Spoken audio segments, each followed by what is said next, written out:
అప్పుడు ఇమ్మీడియేట్‌గా ఆఫర్స్ ఇచ్చి క్యాన్సిల్ చేసిన వాళ్ళు ఇప్పటికీ అలాగే ఉంది. చాలా rarely people work with me. అంటే ఇండిపెండెంట్‌గా ఇప్పుడు కొత్త వాళ్ళు వస్తున్నారు. ఇప్పుడు ఇండస్ట్రీకి కొత్త టెక్నీషియన్స్, యాక్టర్స్ వీళ్ళందరూ they are excited to work and అలా వస్తున్నాయి కానీ కమర్షియల్ సినిమాలు పెద్దవి అయితే హ్మ్. అప్పుడు కాస్ట్ చేసుకొని అంటే ఓన్లీ ఇదే రీజన్ తను బయటికెళ్ళి ఏదైనా అడ్రెస్ చేస్తది, చెప్పుద్ది ఎందుకు వచ్చిన లొల్లి నాతోని. అని కాస్ట్ చేసుకొని తీసేసినవి ఉన్నాయా? చాలా ఉన్నాయి. చాలా ఉన్నాయి. Okay. Coming to the health situation నేను మెయిన్‌లీ ఇంటర్వ్యూ అడిగిన రీజన్ కూడా అదే. నేను ఒక వీడియో చూసాను. మా వాళ్ళే ఐడ్రీమ్ వాళ్ళే ఒక వాయిస్ ఓవర్‌తో పెట్టారు. గాయత్రి గుప్తాకి హెల్త్ బాలేదు అని. అదే నేను అడిగాను. బట్ నేను ఎక్కువ డీటెయిల్స్ అడగలేదు ఫోన్‌లో. ఇంటర్వ్యూ స్టార్ట్ అయ్యే ముందు కూడా అడగలేదు. అసలు ప్రాబ్లమ్ ఏంటి అని. ఒక్కసారి ఆడియన్స్ అందరికీ అలాగే నాకు కూడా అసలు ఏంటి హెల్త్ ప్రాబ్లమ్ ఏంటి? యాంక్లోజింగ్ స్పాండిలైటిస్ అంటే ఫస్ట్ ఆటో ఇమ్యూనిటీ. అంటే నాకు 15 ఇయర్స్ నుంచి అంటే నా కెరీర్ స్టార్ట్ అయింది 2008లో స్టార్ట్ అయ్యా. 2008 రైట్ ద ఫస్ట్ జాబ్ వెళ్ళి సాక్షిలో ఇలా అడుగు పెట్టాను. నెక్స్ట్ డే బెడ్ రిడన్ అయిపోయినా నేను. నాకు అర్థం కాలేదు ఎందుకు ఇలా అయింది. ఆయుర్వేద ట్రీట్మెంట్స్ చేసి అప్పటికప్పుడు మసాజెస్ త్రూ అవన్నీ కొంచెం రిలీఫ్ వచ్చింది కానీ I don't know exactly the reason. దాని తర్వాత నెక్స్ట్ ఇంకా బ్యాక్ టు బ్యాక్ నాకు ఫోర్స్ఫుల్గా పెళ్లి జరిగిపోయింది. ఇష్టం లేని పెళ్లిలో అక్కడ నెగిటివ్ చాలా చాలా నెగిటివ్ సిచ్యువేషన్స్ ఫేస్ చేసా. ఒక 2 years I was in a horrific situation of marriage. దాని తర్వాత బయటికి వచ్చి మళ్ళీ ట్రై చేస్తున్నా. బట్ ఆల్ దీస్ ఇయర్స్ ఏంటంటే I've lived only on pain killers. నా లాస్ట్ 15 years నుంచి if I'm going I'm working I'm on pain killers. There is no single day that I'm not on pain killers. And అవి వేరే parts కూడా effect అవుతున్నాయి బాడీలో. అంటే హాస్పిటల్స్కి వెళ్తున్నా డాక్టర్ ఏమవుతుంది నాకు అర్థం కావట్లేదు, బట్ కదలడానికి రావట్లేదు, లోవర్ బ్యాక్లో పెయిన్ వస్తుంది అని I've always been going to hospitals. Only 5 years back diagnose చేశారు కి నీకు ఆటో ఇమ్యూన్ ఇష్యూ ఉంది, అది నీ బోన్స్ మీద ఎఫెక్ట్ అవుతుంది. So this condition is called ankylosing spondylitis or rheumatoid arthritis. ఈ 2 పేర్లు ఉంటాయి అన్నమాట. సో ఈ 2 దానికి ఆటో ఇమ్యూన్ అనే కండిషన్ ఉంది. సో నీ ఇమ్యూన్ సిస్టమ్ నీ బోన్స్ క్యాన్సర్ సెల్ అని మిస్ఇంటర్ప్రిట్ చేసుకొని నీ బోన్స్ని అటాక్ చేస్తుంది. So the main reason your health is spoiling because నీ ఇమ్యూన్ సిస్టమే నేను అటాక్ చేస్తుంది. అసలు ఇమ్యూన్ సిస్టమ్ మన మీద అటాక్ చేయడం ఏంటి నాకు అర్థం కాలేదు. అసలు అలా ఎందుకు వస్తుంది అంటే రీజన్స్ తెలీదు అని no doctor gave me. So last year అంటే 5 years నుంచి ఒక స్పైనల్ కార్డ్లో డిస్క్లు ఉంటాయి కదా, లోపల జెల్ ఉంటుంది డిస్క్ సపోర్ట్ చేయడానికి. ఆ జెల్ హార్డన్ అయిపోతుంది. ఆ జెల్ హార్డన్ అయిపోయి సపోర్ట్ లేక కింద బోన్ పై బోన్కి ఎక్స్ట్రా బోన్ ఫామ్ అయ్యి ఇలా ఒక్కొక్కటి అతుక్కుపోతున్నాయి. అలా ఇప్పుడు 5 bones అతుక్కున్నాయి అన్నమాట. సో ఇంకా ఇప్పుడు నెక్ మీద ఎఫెక్ట్ అవుతుంది. ఇప్పుడు నా నెక్ మూమెంట్స్ కూడా రిస్ట్రిక్టెడ్, ఇంతకన్నా ఎక్కువ తిరగదు. సో అట్లా మొత్తం బోన్స్ అన్నీ ఫ్యూజ్ అయిపోయి కార్డియాక్ అరెస్ట్ అయిపోతుంది. This is the final condition. ఇంకొక 2 years max is what I can try. Okay. So ఇప్పుడు లాస్ట్ ఇయర్ నేను ఒక ఆయుర్వేద ప్లేస్కి వెళ్ళాను. అక్కడ ఒక 1 month ఉన్నా. అంటే ఇట్స్ ఈ medical university which also has an ashram where you can stay there. ఒక రూమ్ తీసుకొని అక్కడ ఉండి ఒక డిఫరెంట్ ట్రీట్మెంట్స్ ఎక్స్పెరిమెంట్ చేస్తారు మన మీద. అలా panchakarma is one thing which help me ఎక్స్పోనెన్షియల్గా. నాకు అంటే చాలా రిలీఫ్ వచ్చింది. అంటే చాలా painful process I went through, but I could feel the relief. అంటే మూమెంట్స్ పెరిగినాయి బాడీలో, కొంచెం యాక్టివ్ అయినా. సో అర్థమైంది ఏంటి అంటే నాకు ఒక సొల్యూషన్. అంటే ఫస్ట్ టైం హోప్ కనిపించింది. 15 yearsలో నేను everyday pain through, like you Wake up to pain, you sleep with pain, it's not easy. నాకు నిద్ర సరిగా పట్టదు, అంటే పడుకోవడం కూడా ఐ బికమ్ సో ఇన్సోమ్నియాక్. అంటే నిద్ర ఉండదు నాకు హార్డ్లీ. ఒక 2-3 hours మొత్తం రాత్రి ఒక 2-3 hours నిద్ర పడుతుంది బికాస్ ఆఫ్ ద పెయిన్. ఆ పెయిన్ కిల్లర్స్ వేసుకొని కూడా I'm so vexed up. The good thing is నేను డర్టీ ఫుడ్ తినా, అంటే జంక్ ఫుడ్ తినాను. చిన్నప్పటి నుంచి ఇంట్లో ఆయుర్వేదిక్ లైఫ్ స్టైల్ ఉండే కాబట్టి చాలా జాగ్రత్తగానే తింటా. దానివల్లనే అట్లీస్ట్ నేను డీటాక్స్ ఇవన్నీ చేసుకుంటుంటా. దానివల్ల at least I'm balancing the side effects మెడిసిన్స్ది. ఒక లాస్ట్ 2 years నుంచి బయోలాజిక్స్ అని ఒక ఇంజెక్షన్ తీసుకుంటున్నా. ఆ ఇంజెక్షన్ ఏంటంటే మంత్లీ 1 or 2 అవుతుంటాయి. అది ఇమ్యూనో సప్రెసెంట్, అంటే ఇమ్యూన్ సిస్టమ్ నన్ను అటాక్ చేయకుండా ఇమ్యూన్ సిస్టమ్ని కంట్రోల్ చేయడానికి ఇంజెక్షన్ అనమాట. బట్ అది కూడా ఇమ్యూన్ సిస్టమ్ని కొలాప్స్ చేసేస్తుంది. ఇప్పుడు నన్ను అటాక్ చేయొద్దు నా ఇమ్యూన్ సిస్టమ్, కానీ నా బాడీకి ఇమ్యూన్ సిస్టమ్ అవసరం. ఇప్పుడు ఆ నొప్పి తెలియకుండా ఉండడానికి ఇమ్యూన్ని కంట్రోల్ చేయాల్సి వస్తుంది. దానివల్ల ఇప్పుడు దెబ్బలు తగిలినా వేరే ఏమన్నా అయినా కూడా రికవరీ టైం స్లో అవుతుంది అన్నమాట. సో ఇది లాంగ్ టర్మ్ సొల్యూషన్ కాదు. ఇది ఓన్లీ ప్రస్తుతం బెడ్ రిడన్ అవ్వకుండా వెళ్ళి పని చేసుకోగలిగే అంత ఎనర్జీ మెయింటైన్ చేయడానికి. సో సొల్యూషన్ అయితే నాకు ఆయుర్వేదంలోనే కనిపించింది. అది కూడా వాళ్ళు ఏమన్నారంటే ఒక 6 months వచ్చి కంప్లీట్గా నువ్వు ఇక్కడ అంటే ఆ 1 month లాస్ట్ ఇయర్ ఉన్నది కూడా ఏంటంటే పొద్దున 5 o'clock నుంచి స్కెడ్యూల్ స్టార్ట్ అయితే ఈవినింగ్ 6 o'clock దాకా back to back treatments, yoga, pranayama ఇవన్నీ చేపిస్తారనమాట. మళ్ళీ ఫుడ్ కూడా వాళ్ళు అక్కడ డైటీషియన్స్ ఉంటారు, వాళ్ళందరూ చూసుకొని ప్రతిదీ నీ బ్రీద్ ఎంత ఉంది, నీ హార్ట్ బీట్ ఎంత ఉంది, ఏ టైంకి షిఫ్ట్కి వెళ్ళావు, ఎన్నిసార్లు వెళ్ళావు, అన్నీ చెక్ చేస్తారు. ఎవ్రీథింగ్ ఎవ్రీడే నోట్ చేసి ఎవ్రీడే ఒక డిఫరెంట్ ఎక్స్పెరిమెంట్ చేస్తూ అలా 1 month చేస్తే నాకు సొల్యూషన్ వచ్చిందన్నమాట. అంటే I figured out that solution possible. అక్కడ ఒక బ్రీదింగ్ ఎక్సర్సైజ్ చేసేసరికి ఐ స్టార్టెడ్ క్రయింగ్. లైక్ కంటిన్యూస్గా 3 days ఏడ్ చేస్తున్నా. అంటే వేరే వాళ్ళ ముందర ఏడ్చే అలవాట్లేదు నాకు అసలు. Impossible that I can cry in front of people.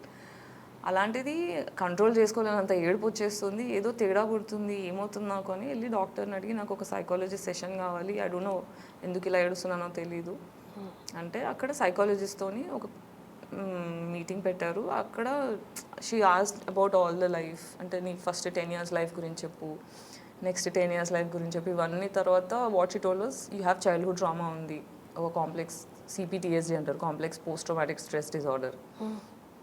ఇవన్నీ మెంటల్ కండిషన్స్. అదేంటంటే మన న్యూరాన్స్ ఉంటాయి కదా, ఆ న్యూరాన్స్ 3 months కన్నా ఎక్కువ నెగిటివ్ ఎమోషన్స్ తీసుకోలేవన్నమాట. సో 3 months కన్నా ఎక్కువ కంటిన్యూస్గా నీకు నెగిటివ్ హార్మోన్స్ మైండ్లో నడుస్తూ ఉంటే that will carry to your body. అది ఇంకా బాడీకి పంపించేస్తుంది. సో బాడీలో ఏ వీక్ పార్ట్ ఉంటే అది ఎఫెక్ట్ చేస్తుంది అనమాట. సో ఆటోఇమ్యూన్ కండిషన్ ఏంటంటే ఇంకా అలా అటాక్ చేస్తూ ఉంటుంది. నెగిటివ్ అంటే నువ్వు ఎంత నెగిటివ్ సిచ్యువేషన్స్లో ఉంటే నీకు అంత పెయిన్ ఎక్కువ అవుతూ ఉంటుంది. సో దీనికి సొల్యూషన్ అంటే apart from the treatment, loud voice అంటే గట్టిగా అరిచేవాళ్ళు, గొడవ పడేవాళ్ళు, ఇలాంటి సిచ్యువేషన్స్లో, ఎక్స్‌ప్లాయిటేషన్లో, ఈ డిప్రెషన్లో ఇలా ఉండకూడదు నేను. సో మ్యాక్సిమం నేను ఇంకా అలా కట్ చేసుకుంటూ అందరు మనుషులు దూరమే అవుతున్నారు. అంటే నెగిటివ్ సిచ్యువేషన్స్లో నేను ఉండకూడదు అంటే సొసైటీ అంతా నాకు అంత ఫేర్ సొసైటీలో లేము మనం. Specially when you don't have a family, నువ్వు ఒక్కదాన్నే ఉంటున్నావు అంటే నీకు there is nobody to stand for you when you're fighting for yourself. అంటే అంత ఫేర్ ఐడల్ సొసైటీ ఉండుంటే అది వేరు. అంటే మనం ఎవ్రీడే బేసిస్లో ఇప్పుడు మనం ఫెమినిజం టాపిక్ తీసుకున్నా, ఎందుకు వచ్చింది ఫెమినిజం అంటే there is no fair society for women.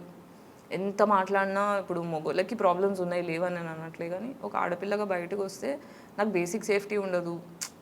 ఒక అబ్బాయికి వచ్చే రిసోర్సెస్ అమ్మాయికి వచ్చే రిసోర్సెస్ వేరేలా ఉంటాయి. So very levels of misogyny everyday బేసిస్లో హ్యాండిల్ చేయాలి, ఎవ్రీడే సెక్సిజం హ్యాండిల్ చేయాలి.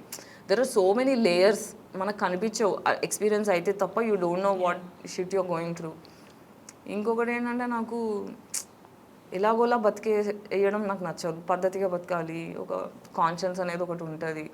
మనం అద్దంలో చూసుకున్నప్పుడు నేను గర్వంగా ఫీల్ అవ్వాలి, కానీ ఎందుకు ఇలా చేశాను అన్న ఫీలింగ్ నాకు ఉండకూడదు. ఇలాంటి కొన్ని మొండి థింగ్స్ అవి చిన్నప్పటి నుంచి తగిలిన దెబ్బలకి అలా తయారైపోయా.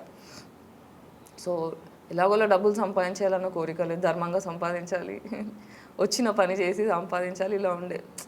దీంట్లో అపార్ట్ ఫ్రమ్ దిస్ నీకు హెల్త్ ఒకటి, ఇంకా నాకు వేరే శత్రు అవసరం లేదు, బాడీలోనే ఒకటి ఇచ్చేస్తుంటుంది. అండ్ ఐ డోంట్ నో ఎందుకు ఇలా వచ్చింది, నేను తెలీదు. సో ఒక చైల్డ్హుడ్ ట్రామా అంటే నీకు ఒక పర్సన్గా మనం పెద్దగా డెవలప్ అవ్వడానికి మన బేసిక్ రూట్స్ మన మదర్ ఫాదర్. అక్కడ ఈక్వేషన్ దెబ్బతినింది అంటే నీకు ప్రపంచంతో ఎలా డీల్ చేయాలో తెలీదు. మనకు సైకాలజీ అనే సబ్జెక్టు స్కూల్లో కూడా లేదు, సోషల్ టూల్స్ లేవు. మళ్ళీ ఒక sexual trauma is one of the biggest impact I have on my health. అంటే నీకు ఎవరు సేఫ్ అంటే ఇంట్లో ఫాదరే సేఫ్ కానప్పుడు అంటే నీకు safe equation from a man తెలీదు. మా ఇంట్లో మొత్తం 5 ఆడపిల్లలం, మమ్మీ డాడీ ఒక్కరే మేల్ ఫిగర్ మా ఇంట్లో.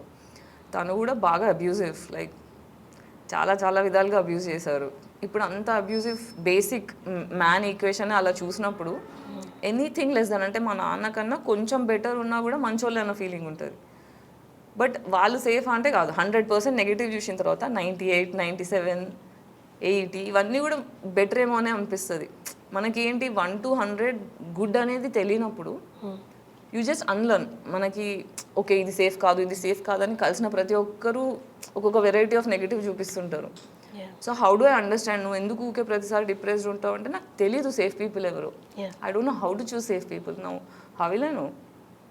లాస్ట్ 6 months బిఫోర్ థెరపీ వెళ్తే కానీ I understood how to put boundaries, ఎలా ఉండాలి, ఎలాంటి మనుషుల్ని ఎంటర్టైన్ చేయాలి, ఇవన్నీ కట్ చేయాలి. Is in touch with you no me father? No I cannot. మీరు అంటే 5 మెంబర్స్ అన్నారు కదా, మీరు పెద్ద మీరు అందరికన్నా పెద్ద. సో మీకు అదంతా ఫేస్ చేయాల్సి వచ్చింది, బీయింగ్ ద ఫస్ట్ మా ఎల్డెస్ట్. ఇంట్లో చెప్పినప్పుడు కూడా ఎవరు నమ్మలేదు, పట్టించుకోలేదు. ఏదో చెప్తుంది ఎప్పుడు లేజీ. అంటే ఇప్పుడు మనకి ఇప్పుడు ప్రస్తుతం లతార్జీ అని బ్రెయిన్ ఫాగ్ అని టర్మ్స్ చెప్తున్నారు, కానీ ఒకప్పుడు లేజీనెస్ అనేవాళ్ళు. ఏమన్నా ఉంటే లేజీ ఉంది అంతే, పని చేయడం ఇష్టం లేదు, ఇంట్రెస్ట్ లేదు అంటే నా వర్కాలిక్ పర్సన్. ఇంత పెయిన్లో కూడా నేను మస్తు పని చేస్తా అంటే లేజీ అన్న ఒక ఫోమో నింపేస్తారు. లేజీ అని నాకు తెలుసు, నేను లేజీ కాదు. మీ మదర్ అన్నారా లేజీ అని? అందరూ చదవట్లేదు. నాకు డిస్లెక్సియా ఉంది. డిస్లెక్సియాకి నేను బుక్స్ చదివితే రాదు, ఎక్కదు. అంటే నేను చిన్నగా ఉన్నప్పుడు డిస్లెక్సియా అనే టర్మే లేదు. లాస్ట్ 10 years నుంచి వచ్చిందేమో probably, people are talking about it. But dyslexia ఉండి నేను ఎడ్యుకేషన్ కోపప్ కాలేనప్పుడు దానికి కొట్టడం వల్ల తిట్టడం వల్ల చదువులు రావు కదా. మనకి చదువు ఎలా రావాలని ఆల్టర్నేట్ వేస్ వెతకాలి, కానీ ఇట్ వాజ్ ఆల్ అంటే ఇమోషనల్ ఇంటెలిజెన్స్ అనేది లేదు. అంటే as a society it self లేదు మోస్ట్లీ. అంటే ఎడ్యుకేటెడ్ అయ్యి ఉంటే తప్పితే అట్లా. సో ఇమోషనల్లీ డమ్ పేరెంట్స్ ఉన్నప్పుడు నేను వాళ్ళ దగ్గర నుంచి ఏం ఎక్స్పెక్ట్ చేయాలో కూడా నాకు తెలీదు. ఇప్పుడు మదర్ టచ్లో ఉన్నారా? మంచిగా she knows all the condition that you going మా ఇంట్లో మా సిస్టర్స్ అందరికీ కూడా ఉంది. కాకపోతే ఏంటంటే వాళ్ళకి ఇప్పుడు స్టార్ట్ అయింది ఇదంతా. మా అందరికీ చైల్డ్హుడ్ ట్రామా ఉంది. బట్ ఫస్ట్ డాటర్ మీద ఎక్కువ ఎఫెక్ట్ అవుతుంది. ఏ కన్జర్వేటివ్ ఫ్యామిలీలో అయినా మీరు చూసుకుంటే ట్రామా ఇన్ ద సెన్స్ ఈ mentally did they also face. అంటే వీళ్ళందరికీ కూడా, మా చెల్లెలందరికీ కూడా యాంక్లోజింగ్ స్పాండిలైటిస్ స్టార్టింగ్ స్టేజ్లో ఉంది. నాకేంటి లేట్ డయాగ్నోస్ అయింది, నాకు ఫస్టే వచ్చింది. అప్పుడు అసలు ఆటోమ్యూనిటీ అనే డిస్కషనే లేదు సొసైటీలో. లాస్ట్ 10 years నుంచే డిస్కషన్లోకి వచ్చింది. సో మిలీనియల్స్ అనే first generation for this disease.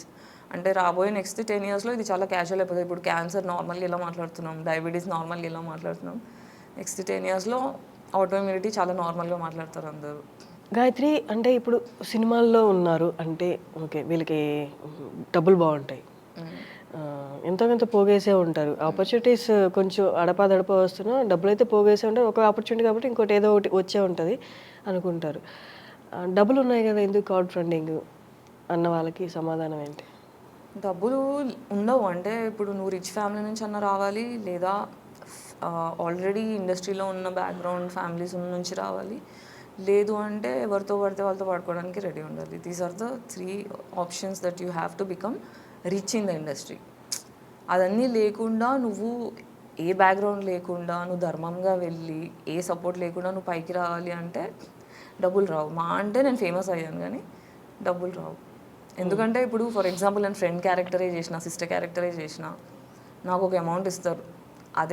ఇదే క్యారెక్టర్ బాలీవుడ్ నుంచి వచ్చి ఎవరన్నా చేస్తే వాళ్ళకి పే ఎక్స్పోనెన్షియల్లీ డిఫరెంట్ ఉంటుంది. ఇప్పుడు హీరోయిన్కి తీసుకుంటేనే ఫేర్ ప్రైస్ ఉండదు. ఇప్పుడు హీరోకి వచ్చే రెమ్యునరేషన్ హీరోయిన్కి ఇవ్వరు. అలా మళ్ళీ మీరు మిగతా క్యారెక్టర్స్ అవి తీసుకున్న పీనట్స్, లిటరల్గా చెప్పాలంటే పీనట్స్. ఇప్పుడు 15 ఏళ్ళు అవుతుంది ఇండస్ట్రీలో ఉండి, ఎన్ని సినిమాలు చేసినా ఇంకా పీనట్సే ఆఫర్ చేస్తారు, కానీ they don't pay you much. ఆ వచ్చే పైసలు కూడా సగం ఎగరగొట్టేస్తారు, సగం ఇయ్యరు. కొన్ని ప్రొడక్షన్స్ మాత్రమే పద్ధతిగా ఇస్తారు. అట్లా అంటే ఏ లెవెల్ ఆఫ్ ఎక్స్ప్లాయిటేషన్ ఎవరి రేంజ్లో వాళ్ళు తోచినంత వాళ్ళు ఎక్స్ప్లాయిట్ చేస్తూనే ఉంటారు. ఇక్కడ అంతా ఎట్లా అంటే మనం బట్టలు వేసుకున్న యానిమల్సే అంతా.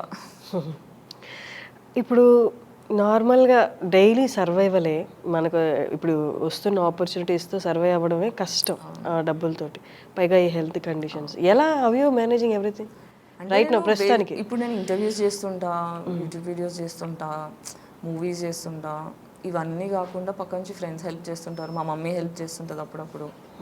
అంటే ఎంత దూరం ఉన్నా ఏదైనా mummy I can still call her and take little help. కానీ మమ్మీ మీద నేను ఎంత బర్డెన్ వేయాలి? Even she has a life. She has been through a lot. అంటే ఇప్పుడు మా మమ్మీ నాకన్నా పెద్దది, ఇంకా చాలా ఎక్స్పీరియన్స్ చేసింది trauma from my father family. So I don't want to, అంటే ఒక లిమిట్ వరకు హెల్ప్ అడగవచ్చు, కానీ ఇంతకన్నా నేను అడగలేను మమ్మీని. బట్ ఎలా అంటే ఇప్పుడు హెల్త్ ప్రాబ్లం ఉంది కాబట్టి అంటే ఓవరాల్ 100% అయితే ఇవ్వలేవు కదా ఇప్పుడు రైట్ నా ఈ సిచ్యువేషన్లో. Then how? అందుకే ఇప్పుడు క్రౌడ్ ఫండింగ్ చేసుకుందామని ఇంపాక్ట్ గురు అని ఒక క్రౌడ్ ఫండింగ్ సైట్ ఉంది, వాళ్ళతో మాట్లాడాను. ఇప్పుడు నాకేంటంటే ఆయుర్వేద ట్రీట్మెంట్ అక్కడికి వెళ్ళి ఆశ్రమంలో ఉండిపోవాలి 6 months బ్యాక్ టు బ్యాక్. ఇంకా హైదరాబాద్ మర్చిపోయి పని మర్చిపోయి అక్కడికి వెళ్ళిపోవాలి. వెళ్ళిపోతే అక్కడ 6 months నేను ట్రీట్మెంట్ తీసుకుంటే ఐల్ బీ అంటే వాళ్ళు ఏమన్నారంటే ఇదంతా ఎక్స్పెరిమెంట్ మాత్రమే, బికాజ్ రిలీఫ్ దొరికింది కాబట్టి మేము ధైర్యం చేస్తాము. సో ఇప్పుడు నెక్స్ట్ జనరేషన్ వాళ్ళకి ఆటోఇమ్యూన్ కండిషన్స్కి కావాలన్నా ఎక్స్పెరిమెంట్స్ చేస్తేనే ఆన్సర్స్ దొరుకుతాయి. ఇంగ్లీష్ మెడిసిన్స్లో అయితే లేవు ఆన్సర్స్, లేవు. Only pain management, physiotherapy. అది టెంపరీ రిలీఫ్ ఇస్తుంది కానీ దట్స్ నాట్ అ సొల్యూషన్. ఇప్పుడు డైలీ లైఫ్ ఎలా ఉంటుంది అంటే ఎంతసేపు కూర్చోగలరు, ఎంతసేపు నడవగలరు, అట్లా డైలీ అసలు రొటీన్ ఏంటి చెప్పండి. ఇప్పుడు నేను పెయిన్ కిల్లర్స్ లేకపోతే ఆటోఇమ్యూన్కి ఇంజెక్షన్ వేసుకోకపోతే ఐమ్ ఆన్ బెడ్. నేను కదల కూడా కదలలేను. ఇవాళ ఇంజెక్షన్ తీసుకున్నారా? I'm on pain killers right no. Injection okay. అంటే ఇంజెక్షన్ తీసుకున్నా మళ్ళీ ఒక 2 మధ్యలో అప్పుడప్పుడు మళ్ళీ పెయిన్ కిల్లర్స్ తీసుకోవాల్సి వస్తుంది. బట్ అంటే ఇంకా most of the time I'm acting or shooting or writing scripts or అంటే ఇండిపెండెంట్ ఆర్టిస్ట్తో ఈ మధ్య కొలాబరేట్ అవుతున్నా. అంటే ఐఎమ్ లైకింగ్ దాట్. అంటే ఇండిపెండెంట్ మ్యూజిషియన్స్ కూడా చాలా ఇంట్రెస్టింగ్ అనిపించింది అట్ సైడ్. సో వాళ్ళతో కొలాబరేషన్స్ అవుతున్నాయి. ఇన్కమ్ సోర్స్ అంటే బతకడానికి కావాల్సినంత ఏదో ఒకటి చేసి వస్తుంది. బట్ అంతకన్నా ట్రీట్మెంట్స్కి కానీ నేనేమన్నా ఇప్పుడు నేను డైరెక్షన్ చేయాలన్నా, డెమో షూట్ చేసుకోవాలన్నా, ఇప్పుడు రైటింగ్ వర్క్ ఉంటుంది. నా స్టోరీ నేను రాసుకోవాలి అంటే నేను ఇంట్లో కూర్చొని రైటింగ్ ప్రాసెస్ లాంగ్ ప్రాసెస్. ఇప్పుడు అదంతా ఎఫోర్డ్ చేయడానికి నేను చేయలేను. సో ఇట్స్ ఆల్వేస్ లైఫ్ ఎట్లా అయిపోయిందంటే బిల్స్ వర్సెస్ ప్యాషన్. నీకు ప్యాషన్ కావాలా, బిల్స్ కావాలా, సచ్చినట్టు బిల్సే కట్టుకోవాలి. సో అట్లా నాకు కావాల్సింది, నేను యాక్చువల్ పొటెన్షియల్ ఉంది చేయాలనుకుంది, నేను చేయలేకపోతున్నాను. Because I'm stuck in survival mode because of the health. ఈ హెల్త్ ఏమైనా సెట్ అయితే కానీ నేను ఇంకా వేరే ఏం చేయలేను. అందుకే 6 months బ్రేక్ తీసుకొని అన్నీ దూరం పెట్టి వెళ్ళి ట్రీట్మెంట్ కంప్లీట్గా తీసుకొని అప్పుడు హెల్త్ ఏమైనా ఉంటేనే కదా సరిగ్గా పని చేసుకునేది. హెల్త్ బాగాలే అంటే 10 years నుంచి కూడా పని చేయాలి, రెస్ట్ తీసుకునేంత ధైర్యం కూడా లేదు. ఎంత నొప్పి ఉన్నా కూడా you have to go and work. I'm tired now, I want to take rest and take treatment. So ఇప్పుడు ఒక 12 lakhs దాకా అవసరం పడుతుంది. 10 to 12 అలా అవుతుంది. సో ఇంపాక్ట్ గురు వాళ్ళతో మాట్లాడాను. ఒక 12 lakhs వరకు క్రౌడ్ ఫండ్ రేజ్ చేద్దామని. అక్కడ మొత్తం నా రిపోర్ట్స్ కానీ డీటెయిల్స్ ఆఫ్ మై హెల్త్ అవన్నీ పెట్టాను. ఓకే. సో ఇంకా క్రౌడ్ ఫండ్కి ఆ లింక్ షేర్ చేద్దాము. And I want to talk about this because I'm vulnerable. Okay, ఇప్పుడు this is tough for me. నేను ఒక క్రౌడ్ ఫండింగ్ రైజ్ చేయడం కానీ అంటే being an actress, this is tough for me. And also vulnerable situations అందరికి వస్తాయి. ఇప్పుడు పూరి గారికి కూడా అంత పెద్ద ఫిల్మ్ మేకర్, అన్ని సక్సెస్ఫుల్ సినిమాలు తీసినా there was a last time. మనం లైఫ్లో లో అయిపోయినప్పుడు, పడిపోయినప్పుడు ఫ్రెండ్స్ కానీ పట్టించుకొని మళ్ళీ you have to as a society మన బాధ్యత ఏంటి? When somebody is falling down, pull them up. So yeah, as a society please pull me up అని. కొంచెం సోషల్లీ రెస్పాన్సిబుల్ అవ్వండి అని ట్యాప్ చేయడానికి, అడగడానికి. I'm just trying to